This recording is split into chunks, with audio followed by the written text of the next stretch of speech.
what is the best way to play Chien-Pao EX? Which support cards should you run? And how should you tackle some of the more common matchups in the new Obsidian Flames metagame? Today, I'll be going over all of this because apparently you all just want Chien-Pao videos. First, let's go over Pidgeot EX versus Bibarel versus Revavroom because they all have their own strengths and weaknesses. Pidgeot EX is a 280 HP 2-prizer that has the ability Quick Search, where you can search your deck for one card every single turn.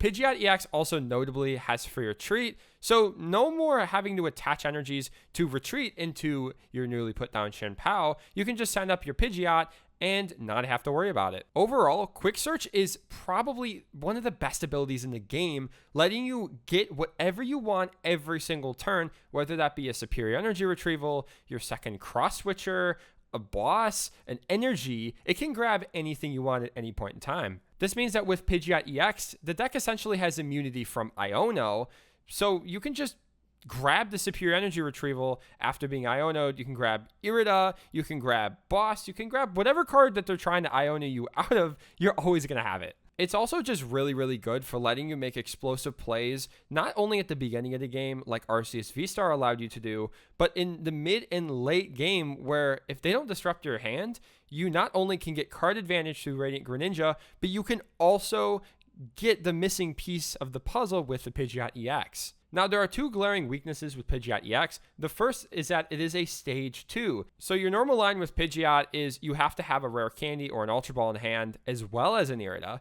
You can play Irida for the missing piece of the puzzle, whether that be the rare candy, the Ultra Ball. Grab your Baxcalibur so that you now have in your hand rare candy, Baxcalibur, Ultra Ball.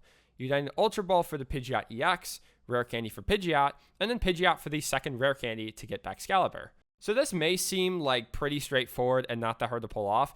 It's not that hard to pull off if you have a decent hand, but this generally only happens raw like a third of the time I've experienced. Especially with Iono and Judge in the format, it's really hard to have both Rare Candy and Pidgeot EX in your hand. It's much easier to just have like the Ultra Ball for Bibarel. With that said, Pidgeot EX is higher risk, high reward. You run the risk of being a stage 2 and it just being naturally hard to get out, and you get the reward of, if you do get it out, you have that amazing ability. This leads me to the second downside of Pidgeot, which is the fact it is a rule box Pokemon and it gets turned off by Path to the Peak. This is pretty relevant now because Giratina V-Star is the top deck of the format. Without rule box abilities, Pidgeot EX is pretty much close to useless, and you spend all that time getting up to it, you surely hope that it does something instead of just sit there blocking up your bench. With that said, if you can get a path bump out of this, you not only get the bump where you can Shiver Chill Conceal cards, but you can also help regain that momentum with Pidgeot. So you can Pidgeot for a superior energy retrieval, for an Irida, for whatever you need. But it's definitely harder to get out and consistently get off Pidgeot EX quick searches early to mid game. It's hard enough as it is, but with Path to the Peak, it makes it near impossible. I will make this argument for Pidgeot. A lot of the argument against Pidgeot is, well, they can just Path to the Peak and Roxanne you, right? So let's think about it. If Giratina V-Star only runs 3 Paths to the Peak, right? They're going to play 1 early game. They're going to play 1 on the bump, which means they need to have the third one at the end of the game to pair with Roxanne. And you may say, oh, Jared, they don't need to do that. They can save the path. If they don't play down the Path to the Peak, you're just going to win the game. You're going to steamroll. So they need to find the third Path to the Peak at the end of the game to pair it with Roxanne. So it needs to not be Lost Zone, not be Prize, and not be in the bottom card store deck, which in my experience, like, that's not the worst part of the matchup by far. The worst part of the matchup is those first few turns. The Path Roxanne, I don't really care that much about because it doesn't really happen. Because if they do save the path, like I said, they're not playing an early game. Next, let's go over Bibarel. Bibarel has the ability where you can draw until you have 5 cards in your hand each turn. This is really, really good as Chien-Pao always plays down its hand to a really small hand size, and you can use Bibarel to refill it right back up. Unlike Pidgeot, Bibarel also stacks, so if you have 2 Bibarels, you can use 2 Industrious Incisors to draw until 5 twice. This also acts as an Iono counter that Pidgeot acted as, and it's also just a stage 1, so you don't have to also have the rare candy. Not to mention, it is also a single prizer and not blocked by rule boxes, which means Path to the Peak doesn't turn it off, and they're not going to have any incentive to boss up the Bibarel as it only gives them 1 prize. So yeah, those are all the pros. It is very easy to get out. It helps you out with late game. The cons of Bibarel are simple. Bibarel only has 120 HP, and Bidoof only has 60 HP, which means Sableye and Cresselia become incredibly powerful against the Bibarel line. Cresselia can take out those Bidoofs early, and Sableye can take out a Bibarel at the end of the game. And in Giratina's case, they can combine that with a Roxanne or an Iono, meaning that you just got out this Bibarel for nothing. It's just going to die. This is why I would definitely run a 2-2 line if I was running Bibarel. This is because against Gardevoir, you can make it so that they can't snipe both of them at once, so you can always evolve up into one Bibarel. And in Giratina's case, they can't use Sableye as a checkmate to prevent you from drawing cards, as hopefully you'll be able to get 2 Bibarels on the board. And finally, we have Revavroom, which did really well in one of the more recent late nights. So Revavroom has the ability you can discard an energy from your hand and draw until you have 6. So I think that this is just strictly worse than Bibarel, obviously, because you need that water energy in your hand. Now, the one advantage that this does have over Bibarel is the fact that it has 140 HP, which is massive because they can't Sableye and knock you out while playing Roxanne. So you can still potentially have a draw. But like if you are getting Roxanne, then you're going to have an energy card in your hand. So like you could Shivery Chill, I guess, but yeah, it just seems weird to me. I don't know. So which one of these should you play? I would narrow it down to Pidgeot EX and Bibarel personally. I think that Pidgeot EX is, again, high risk, high reward, whereas Bibarel is just always going to consistently get you 5 cards, but it might not be exactly what you need. So yeah, those are my opinions on the support Pokemon. Let's move on to the stadiums of the deck. So I want to start off with Lost City. So Lost City was my choice for NAIC, and I was able to pilot it to a top 32 finish. To put Lost City in your deck, you really have to understand why it goes in the deck. So in my case specifically, I didn't run Canceling Cologne. So Lost City was my out to beating Gardevoir and Lost Box. Those were by far the 2 most popular decks headed into NAIC. In Gardevoir's case, you would Lost Zone the Ralts and the Kirlias, and in Lost Box's case, you would Lost Zone the Sableyes. So it provided sort of an alternate win condition to say, you can't attack, or in Gardevoir's case, draw cards, so I'm going to win the game just because I can attack and you can't. Now, with Giratina V-Star being the most popular deck, Lost City really just helps them. It doesn't really hurt them at all. You can Lost Zone their things, but that's just going to help them get to 7 and 10 faster. Like Lost Box, you don't really care about helping them because they usually get to 7 and 10 really fast with Lost Vacuum and their aggressive drawing through the deck. But in Giratina's case, they need time, and you giving them that extra Lost Zone is really going to hurt. Not to mention, they just don't care if their Pokemon are in a Lost Zone. They run like a 3-3 Tina line, 2 Sableyes. Like, that's just enough attackers.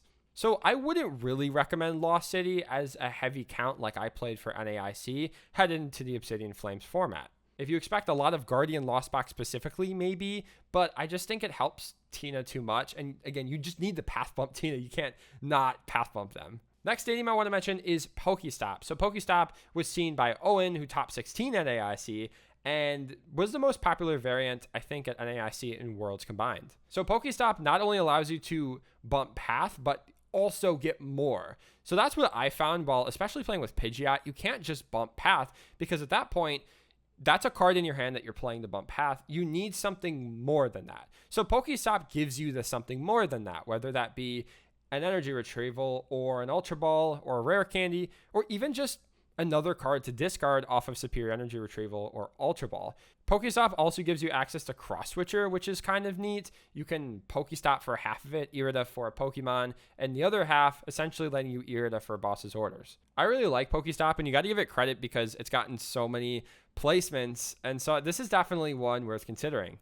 The next most popular I've seen is Skater Spark. So this is actually what I considered like when I started playing Chien-Pao, because you can just Shivery Chill, attach to, retreat into another Chien-Pao, Shivery Chill. Now you have 4 energies. Compared to before, if you were to retreat and Shivery Chill again, those 2 energies would go to the discard pile. So this is super good against decks like Mew, like Lugia, like even Charizard, I guess, where you're just trying to hit those high numbers. Being able to like double Shivery Chill effectively makes it so that you can hit those high numbers very easily, especially in the case of Mew. You can just Shivery Chill, retreat, Shivery Chill, and maybe you only need like 1 regular energy retrieval. Another stadium I think is really good in the deck is Artisan. So Artisan, even though it helps them out, usually it helps you out a lot. especially with Pidgeot. Like, Pidgeot is such a win condition. If you can Artisan out Pidgey turn 1 and Rare Candy Pidgeot either turn 2 or turn 3, you're going to be in such a good position. Also, you get to use it first, so it's not like you're providing them with more of an advantage, especially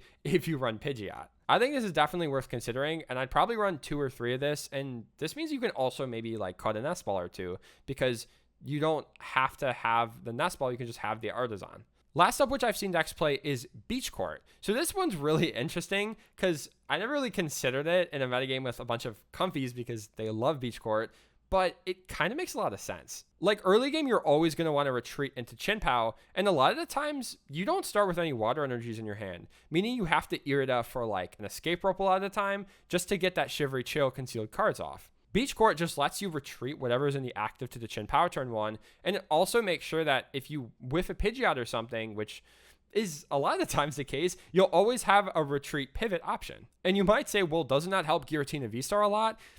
I don't know. Like, they're using Jet Energies every turn anyways. I can't really imagine it helping too much because Jet Energy, they'd much rather Jet Energy retreat to get that extra comfy in than using the Beach Court to retreat because they're not getting the effect of the Jet Energy. You can also play Mew from Celebrations, which I think is a really cool tech in this deck. It lets you find that Superior Energy Retrieval, that Ultra Ball, that Rare Candy, whatever you need at any point in the game. Mew is susceptible to like Sableye, for example, though, so maybe Mew isn't the best option, but Mew Beach Court is not that bad of an engine for this deck. I did test it for a while, and I thought it was really good, actually. So yeah, I tried to cover as much as I could in this video. I've had a lot of questions about Chien-Pao coming over Twitter and everywhere else. So hopefully this answers most of your questions. But of course, if you have any additional questions, make sure to reach out to me on Twitter at JGrimesy or just comment here and I'll try to get to everyone as best I can. But yeah, thank you all for watching. Make sure to like, comment, subscribe, and I will see you all next time.